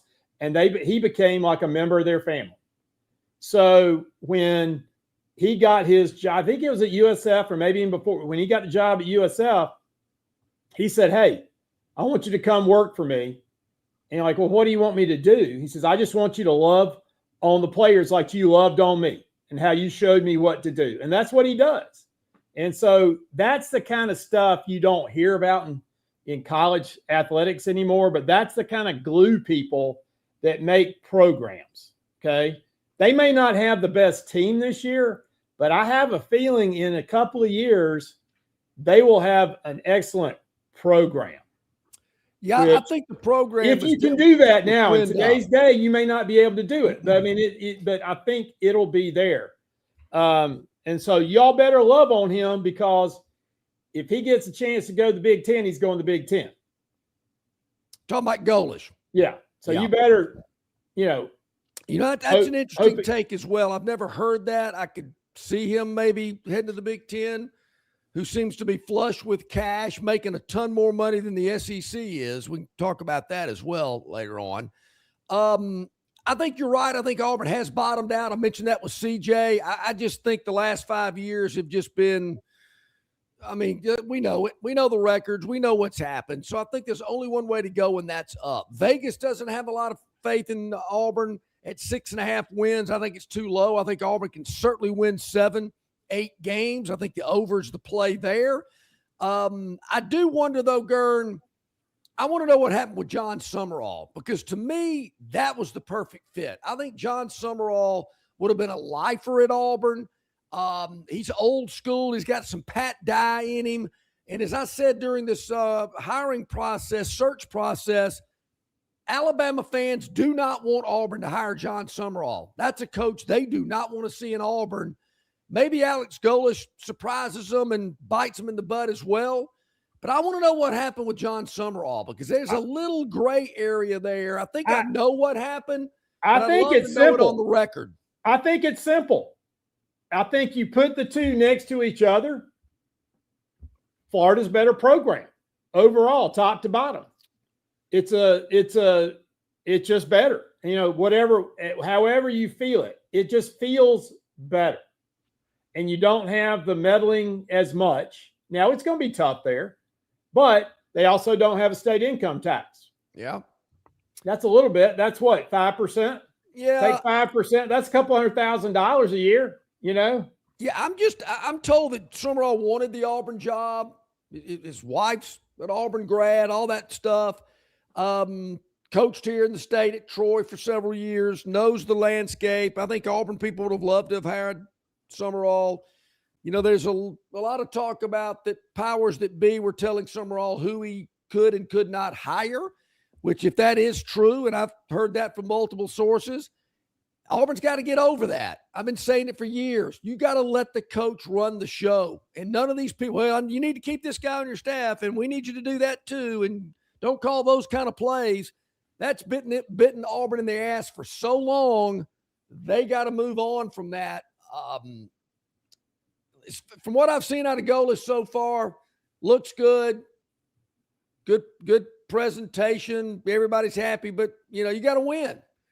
And if these guys go 6-6 or 7-5, you know, they're going to have to be faithful. It depends on what the 7-5 looks like. You can't get beat by 35 points. You got to. It's how it all looks. I mean, you know, and so anyway. I am also going to buy Kentucky because they absolutely suck, and the only way they can go is up. Okay, all right. And I do like their coach Stein is an offensive guru, and so I think even though he's like 12 years old, I think he'll probably get them up to about 500. Maybe I'm going to tell you this right now, and I think I might have already said this on the show previously. I do not know what the number is right now, but I'm taking Kentucky at home with however many points they're getting against Alabama in week 2. I just want the points. I'm not saying they're winning the game outright, but I'm going to take Kentucky with whatever points they're getting against Alabama in week 2. Mark that down, Gurn Jr. I'm saying it here today on May the 6th. Kentucky and the points in week 2. Get ready. All right, John, I'm pointing to the chat line. Look at the last comment about Neyland had a team that wasn't scored on in one season, and that I believe that was either 1931 or 1932. That was amazing. Unscored on. Yep. So won the national championship that year. I believe too. You're right. You know, all right. Well, I got to. Okay, you're right. I did think Hugh Freeze was the perfect fit. I believe this is Chris the Bammer. Yeah, I did. And it's amazing how people remember my misses more than my hits. Maybe because there are more misses than hits. No, there's a lot more hits than misses. But boy, did they remember the misses. Ryan Leaf better than Peyton Manning. Oh, I'll never live that down. Anyway, I did think Hugh Freeze was the perfect fit for Auburn. Already coached in this league, knew what the league was about, knew what Auburn was about. Just kind of had that Auburn way about him. I didn't know he liked to play so much golf. I didn't know that maybe he had just kind of lost the fire. But that one surprised me. I thought Hugh Freeze would be successful at Auburn. Well, we'll see. We'll see. Yeah. Matter of fact, a friend of ours, I believe, played golf with him last week up at Wicker Point. I didn't get invited. So, I said, "Hey, you need." I guess he's still in the Auburn area. I believe so. I think he spends a lot of time at the lake as well. He's in that area, I believe. Can he afford it? I think he can. I think he can afford it big time. Anybody you selling? So you're buying Kentucky, you're buying Auburn, you're buying Florida? No, and the reason is I hold it best, maybe a sell because of this. They got a good offensive coordinator. The guy came from Georgia Tech, but he had a quarterback that could win games at Georgia Tech, Haynes King. Yep. He's got two guys, and it's never good to have two guys that are neither spectacular. So, you know, I like Alabama's situation with their quarterbacks. I don't really like Florida's. They're not anything that you can shake. So if you don't have a great quarterback, it's hard to have a better than average season. I'm thinking 6-6, 7-5 would be about where they are. Okay. And that's not what Florida people want. No. But once again, you just got to see what it looks like. So, who you selling? I am probably selling the ones who made changes that aren't very good, like Arkansas. Arkansas, it's hard. They do spend their money on basketball because they've had good success. They don't spend the money they need to on football. I don't get that. I mean, you got Jerry Jones. Yeah, no. I mean it's I had a big donor tell me last weekend. I'd say he's a big donor. I think he is. And he's like, I'm worn out. I'm worn out from having to stroke a big check every year. And it's not what I'm in for. And this guy's he may be in the $500,000 to $1 million range every year. And that's a lot. And it's how it plays out and the uncertainty of it, all that kind of stuff. Look, it's tough. Courtney Morgan in Alabama, that's a tough job. Yeah. Raising the money and then distributing it to the right way. That's just a mess. So, well, I get it. And I'm I get what you've come to me way too many times. Way too many times you've come to me, and I can't do it anymore. But there again, Arkansas and a state. I mean, you got Warren Stevens, who's the ambassador to England from the United States. He's a Little Rock native. The Stevens Corporation. Well, you got the Walton family, one of the billion. They're 5 billionaires in that family. Got the Tyson Chicken folks. Jerry Jones, I mentioned. I mean, you got to have some people there you would think could really move the needle a little bit with Arkansas football. I've always wondered about Arkansas. To me, they're like LSU. They're the only game in town. Nobody cares about Arkansas Little Rock or Arkansas Pine Bluff or whatever other schools they've got in that state. They're the one. They're a one-trick pony, and I don't understand why they can't be better. In basketball, since 40 Minutes of Hell, have they really been any good since then? No, yeah, they're pretty. I mean, they always have good teams. In other words, and the crowds are unbelievable. So they support it. And that's easier to spend a little bit of money on that. Yeah, I get it.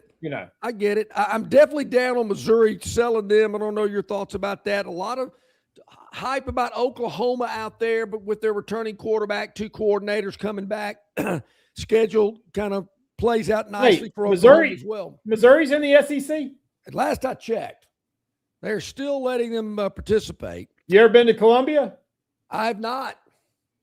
I don't plan to go to Columbia. I don't either. It's hard to get to Columbia. Is Kansas City or St. Louis closer? I think you can go to both. I think Columbia is just hard to get there. I heard Jefferson City's even harder. Okay. It's a state capital. See, I'm glad you know that. How do you pronounce the state capital of Kentucky, Louisville or Louisville? I tricked my mother on that one. She is a Kentucky native from Paducah. And I remember asking her that question.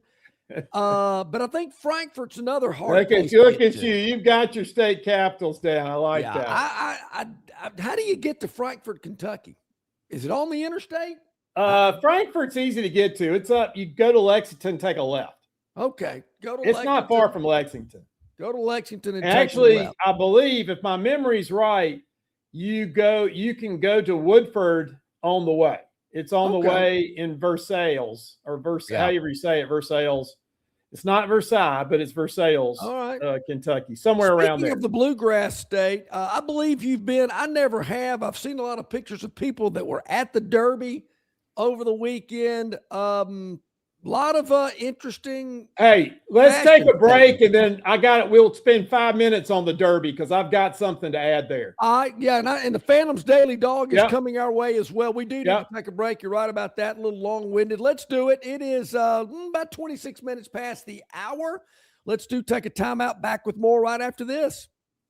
The Declaration of Deals sales event is on at Stivers, Alabama's #1 volume CDJR dealer. Grand Cherokee's over 11 grand offers 0% for 5 years. Encompasses 5 grand off. Only at Stivers, Chrysler, Dodge, Jeep, Ram. The Declaration of Deals sales event is on at Stivers. New Ram, 16 grand off for 0% financing. And heavy duties, 13 grand off with Ram's 10-year, 100,000-mile limited warranty. Only at Stivers, Chrysler, Dodge, Jeep, Ram. In sports, if you think joy only happens after you win, think again.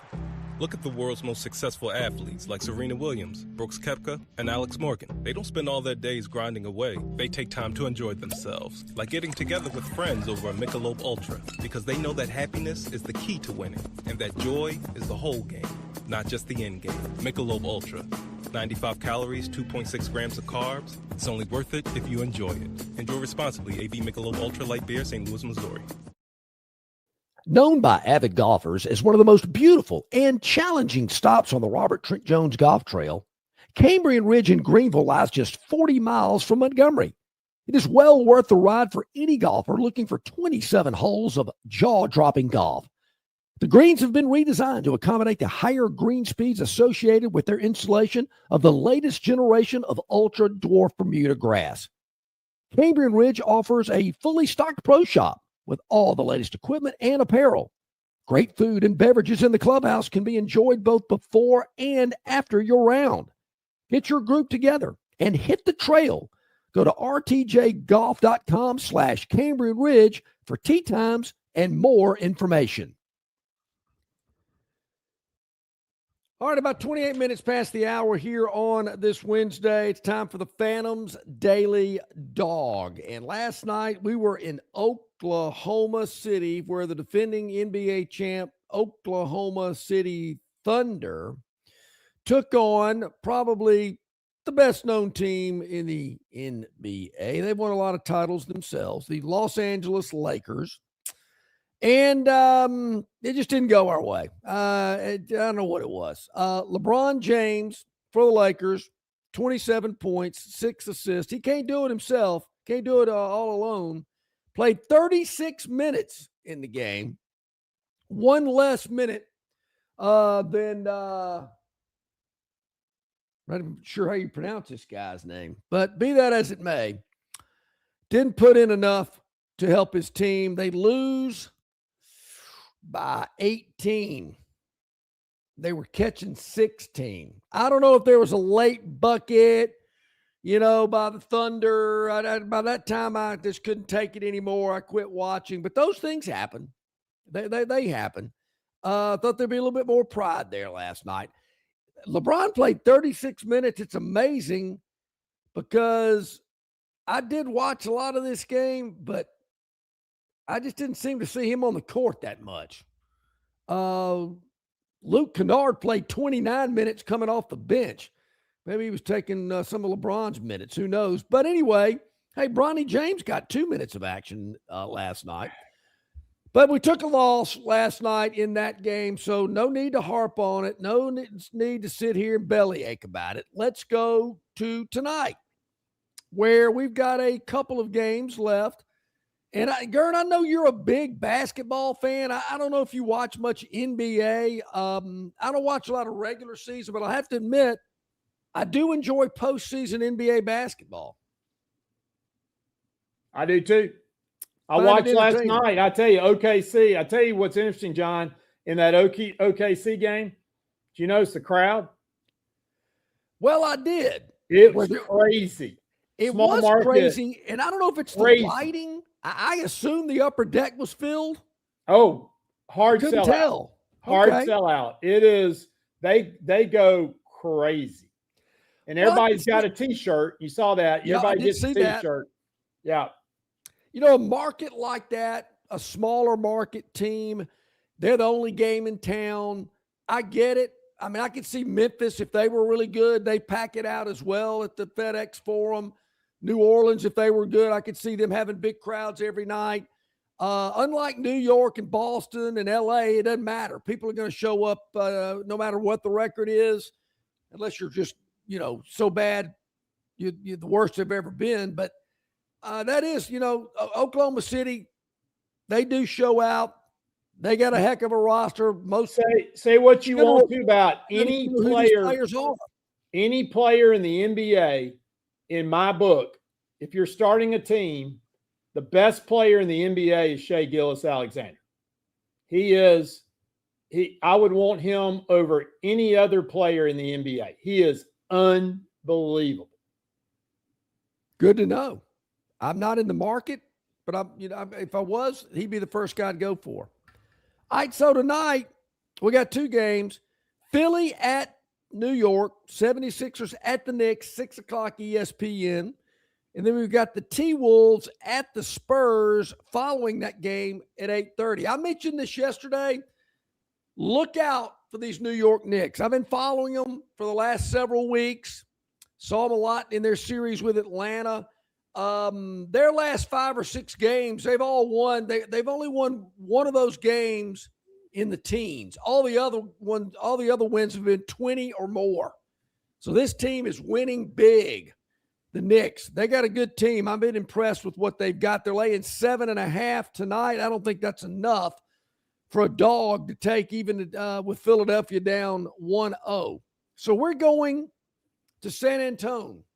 San Antonio. You ever been to San Antonio, Gern? Oh, absolutely. I've been there twice. I've been there 3 times. Yeah, it's a pretty spot. They are hosting Minnesota, who leads this series. The T-Wolves got a road victory in game 1. We were on them on Monday's, dog, for a winner. Gern, we're going right back. We're going to the well once again. I know what America's thinking. No way Minnesota's going to go into San Antonio and go up 2-0 on the road. And, of course, San Antonio's got a great player blocking a lot of shots, blocked a lot of shots in the last game. Didn't matter. Minnesota still won. But I don't know if I'm going all out to say the T-Wolves are going to win the game outright. But I do think Minnesota can keep it within the number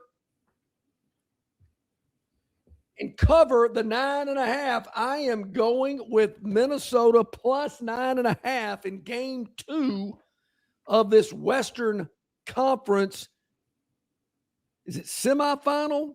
I like that. It is the Western Conference semifinals. I'm taking 9.5 in the T-Wolves. I like that. I do not like the other game because when you turn on a game, say you get home after work and you do some stuff and you turn on the early game and it's about halftime and you look at the score and you think it should be the third quarter, into the third quarter. The Knicks have like 70 points in the first half. Yeah. And you're like, and it's like 70-46. And you're like, damn, what is going on here? Well, I don't know if I can pull this back up. We talked about it last week. This was absolutely amazing. We Barry and I were talking about it. And it was one of these early round playoff games. And let's see here. It was I'm gonna try to dig it up here for you while I'm on the fly. It was a Hawk. It was the Hawks and the Knicks. And the Knicks. God, when was their last game? So I'm looking here. Yep, here it is. I think this is it.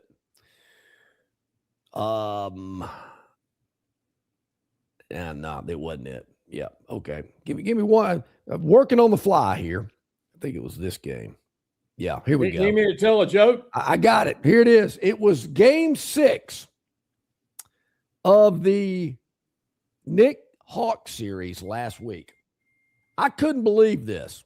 The little lady and I were heading to dinner. I'm listening to it on my Sirius XM, and they've got the score up on the screen in my vehicle. Believe it or not, the Atlanta Hawks were leading this game at one point, Gurn, in the first quarter. They were leading. I'm not saying they were leading 2-0. I think they were leading like 13-9 or something like that. New York scores 40 points in the first quarter. Atlanta scores 15. In the second quarter, the Knicks score 43 points. The Hawks score 21. It was 83-46 at halftime. I'd say that game was over. Whew. 140-89 was the final. So the dog is the Timberwolves minus 9.5. 9.5. Okay. That is the Phantom's daily dog for today. All right. Now you were about to talk to us about something else before the last break. It's actually ironically been 20 years since we went to the Derby. Barbaro won, and then Barbaro got hurt the next race and had to be put down. But truly bucket list experience. We were actually taken as a guest and sat in great seats and did all that. Some memories were. We have a picture of you dressed up at the Derby. I'd love to see. Well, we went to a fancy brunch before then. It was one of those crazy things. But this is my visual. I'd had a few too many mint juleps. No and way. you know how you see people come out of Legion Field or the football games with the cups like that? I came out of there with glasses, with like 10 glasses, all taken out. But this year we always watch. We take time to watch, and we were in Tuscaloosa, like I said, watching, and we just kind of focused on this horse. So happy, and just ironically, I hadn't done any research on it. Well, there's a guy from Thomasville named Robbie Norman who owns the horse. Okay? Sure. He owns the grocery stores down there. Last year he was in the Derby with Cole Barron, and his horse went off as like the second favorite, and I think finished in the top 10 or what. I didn't finish in the money, but that's pretty damn amazing that you got a guy from Thomasville, Alabama, Clark County, that owns a horse and that runs in the Derby, because you've got sheiks and New York conglomerates and fill in the blanks of all these people trying to get into the Derby, and that's back-to-back years. That's pretty amazing. Now, if my memory serves me correct, was it a birthday or just some other type of celebration? But I can remember coming to Greenville, Alabama, having mint juleps. Oh, we had a Derby party. Okay. We had a Derby party. We had a Derby party, and had the TV outside and not mock bets, had a betting pool and all that kind of stuff, and the women wore their hats and all that kind of good stuff. And that's been a few. If I got confused with that event or a birthday where I had my car valeted by Gurn Jr.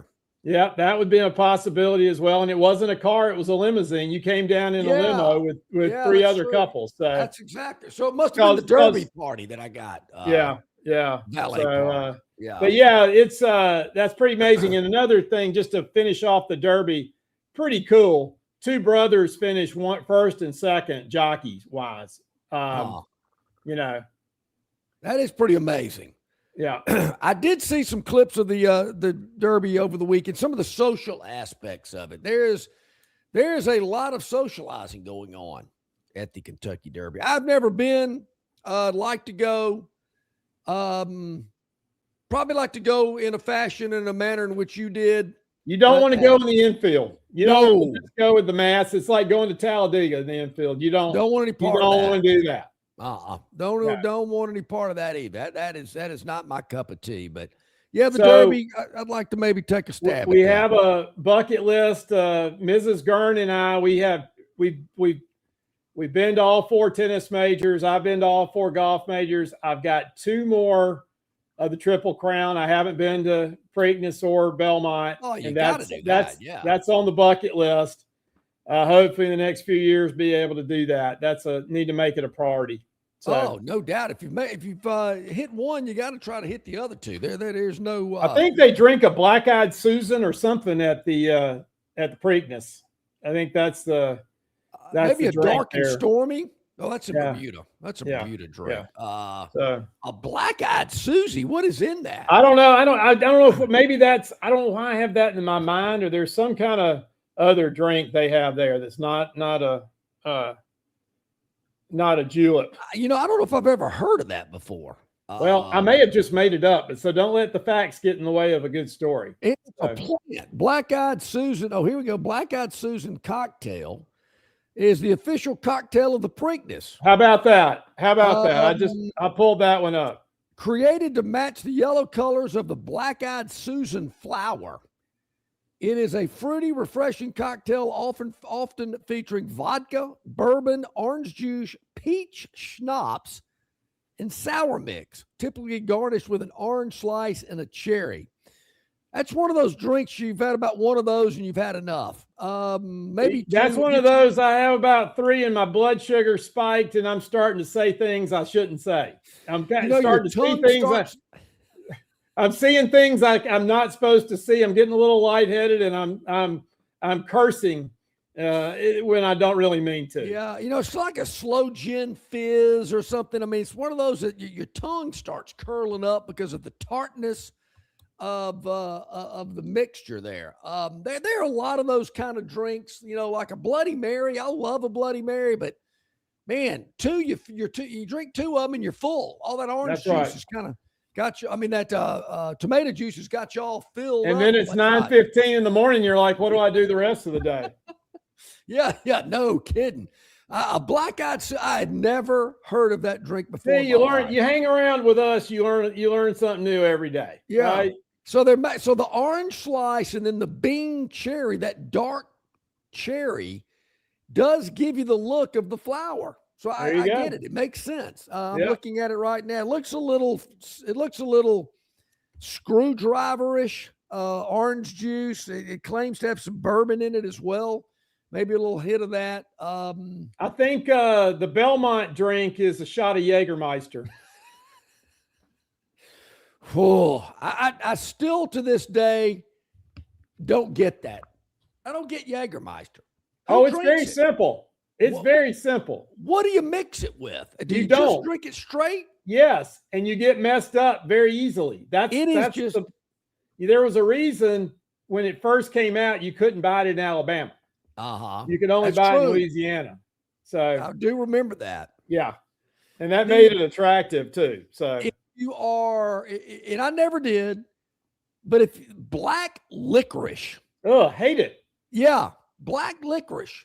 That's what jelly bean. Would you ever eat a black jelly bean? No, and that's what Jägermeister tastes like. Exactly. And you're that's thinking exactly what it is. Why would you want to drive? We have a mutual friend, won't say any names, but back in our day in Tuscaloosa, there was a great spot across the street from our fraternity house called the Campus Party Store. And you could get everything from beer and cigarettes and everything else a college student would need. And they had a fountain Coke machine in there. They had the best. They had the best ice. Unbelievable. Yes, shaved ice. And this friend of ours, I'll never forget it. We're sitting in the front yard of the house one day. He has a big cup of that shaved ice, and he is pouring Jägermeister over it. And I'm thinking, man, it's like 4 PM. I'm thinking, man, this guy won't make sunset. You're not going to make it to 6. I know that. And I'm just thinking, that sounds so just. All right, John. So my Mrs. Gern's best friend in college liked that ice so much, she researched it and bought the machine commercially and put one in her house. Nice. But the beautiful thing about the party store there is they didn't have in their Coke machine, they did not have the percentages right. So you got a syrupy Coke. In other words, it was overly coked versus less carbonation. I would agree. And on a Sunday morning, it was the bomb. I mean, it was the best hangover cure. Was a pure Coke sugar fountain with a shaved ice from the campus party store. Exactly. Yep. Now, when they redid Galette's, I don't believe the campus party store is still there. It does not exist. It does not exist. Another iconic venue down the drain. You know, back in the day, Solomon's being the same. It did not make any renovations. So, you know, today kids use Venmo. They don't use cash. They don't know what a check is. But the campus party store had a racket going. You could go over there and cash a check, but they charge you 25 cents to do it. So if you want to cash a $10 check, you had to write it for $10.25. If it bounced, they put your name on the list by the cash register. So you go see all your buddies who bounced a check at the campus party store because their name was on the list. You could get a pack of cigarettes for 90 cents. I can't remember how much a 6-pack of beer cost 40 years ago, but it couldn't have been $2-3. You could buy they sold liquor in there, but like pint bottles to take into the game. You couldn't buy a handle at the campus party store, maybe a fifth possibly, but you could buy a pint of, Popov and Taka and Old Crow and Kentucky Gentleman. All those really high-end brands. I guess the statute of limitations has run. So back in the day, you couldn't buy beer or liquor on Sundays. That's true. At all. Yes. But you could go behind there and buy a case of beer on a Sunday. On Sunday, yes. Yeah, you might. I'm not saying you could. I'm just saying you might. Did you ever notice why they had the brown paper bags on the counter when you walked in? Because you could go to the back, put your 6-pack in the bag, put the money on the counter, and just walk out without saying anything. There you go. Yeah. That was done a time or two as well. Yep. And then they allowed, I guess they allow Sunday liquor sales in Tuscaloosa now because even taking it another level, I think I've said this before, bars would open at 12:01 Monday. The Lee's Tomb on a Sunday night, the first weekend of school, was probably the greatest party of all time. 12:01. 12:01 Monday morning. Head over to Lee's Tomb. It was great. Yeah. All right, let's take our last break of the show. When we come back, Gurn Jr.'s Victoryland topic wheel. We'll get into that. We don't know what these topics are. We're seeing them for the first time just as you are. So we'll do that after this quick timeout. Stick around. Don't you go anywhere. Marguerite's Exquisite Jewelry is Central Alabama's best-known jewelry store. Their location at 8163 Vaughn Road in Peppertree is conveniently located adjacent to Chappie's Deli. At Marguerite's, they have every jewelry item imaginable because they make it. They really make it. From rings, necklaces, bracelets, earrings, and much, much more. Marguerite's can also repair, clean, and rework any jewelry item that you want to bring back to life. Whether you're on a budget or have no budget at all, Marguerite's has all types of jewelry for everyone. Go by and see them today or call 270-0074. Conquer the runway at the Montgomery Regional Airport Runway 5K, Saturday, May the 30th from 7:30 until 10 a.m. Proceeds benefiting the River Region United Way. Here's your chance to run on the Montgomery Regional Airport runway. It's a great time for the entire family. For more information, just scan the QR code on the screen or visit iflymgm.com. The Montgomery Regional Airport, getting better the more you use it, with Delta, American, and United Airlines serving MGM with routes to Atlanta, Charlotte, Washington, D.C., Dallas, Fort Worth, and Houston. The Montgomery Regional Airport 5K Runway Run, Saturday, May the 30th. Register now for a great day of fun at MGM. Drive away in a Ford F-150 or win your share of $25,000 in free play during Victoryland Casino's Truck and 25K free play giveaway. The more you visit, the more chances you have to win. Visit our Players Club and check out this month's exciting free play promotions. You'll have more fun at Victoryland Casino, where you can be a winner too. Victoryland Casino, off I-85 exit 22, Shorter, Alabama. Drawings May 29th and 30th. Must be 21 or older. Must be present to win.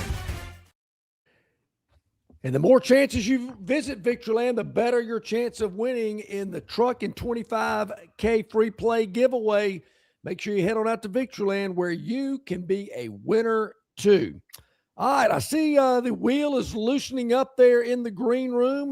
There are 6 topics on the Gurn Jr. Victoryland 777 topic wheel. We do not know what these topics are. We're seeing them as I see you the are. purple one. The purple one may be a description of you and me, John. So Yeah, I'm not going to take that personally. Yeah, but, here we go. It's going to land on it. We called it. What could this be about? If it's a picture of us, we know we've been had. My frat days. Yeah.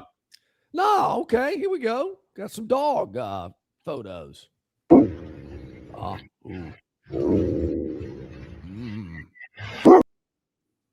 Sounds like my next door neighbor's yard.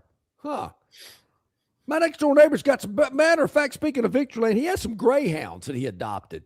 Oh yeah. Yeah. I like the greyhound adopted. I'm worried we lost our link, but we're going to have to get our link back. That was such a, I mean, those dogs, that looked like Herb Street's dog. I was wondering whose dog that was there for a minute. We have some bounce checks on the chat line too. Yeah, here we go. Who's the female?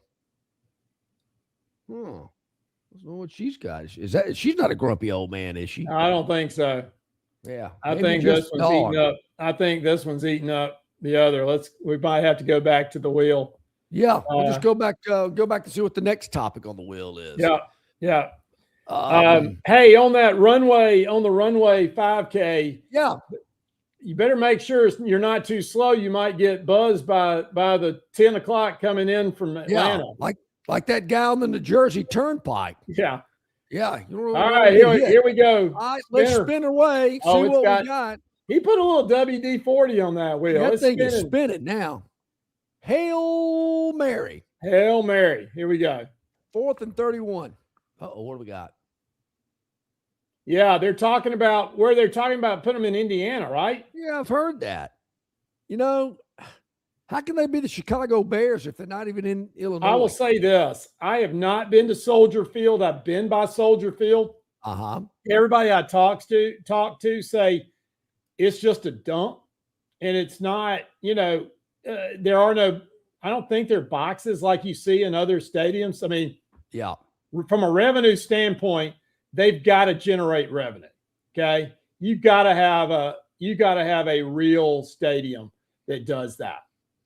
And so I can see the Bears, you hate to see it, but if they don't have a place for it and the city of Chicago can't have the vision to put it there, then it's got to go to the Burbs.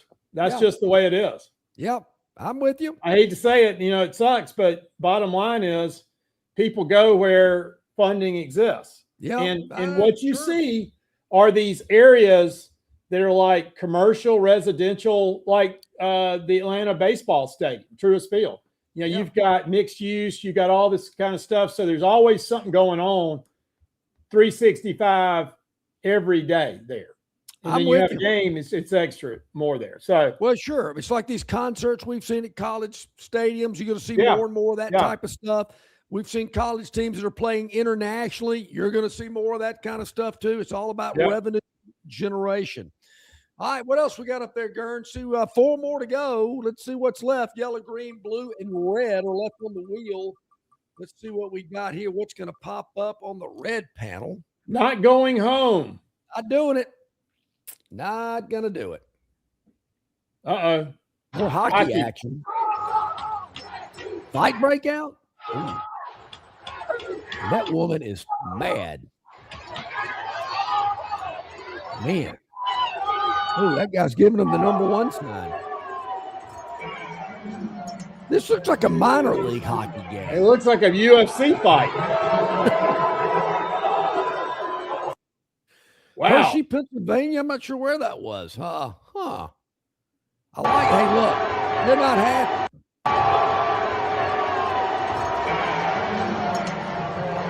Do they still throw squid on the floor? That's why you don't sell bottles in an arena anymore. And you have to pour into a cup because they don't trust you throwing a full beer out on the ice or the floor or whatever. Pennsylvania hockey team, I read there. I think they got beat on a late goal.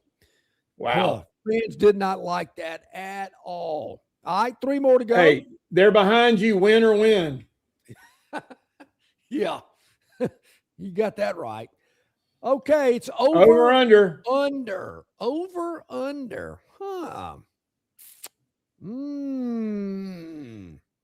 who could this be? Most overrated player. Luka. Huh. Underrated is Jalen Johnson. He's damn good. Who's he play for?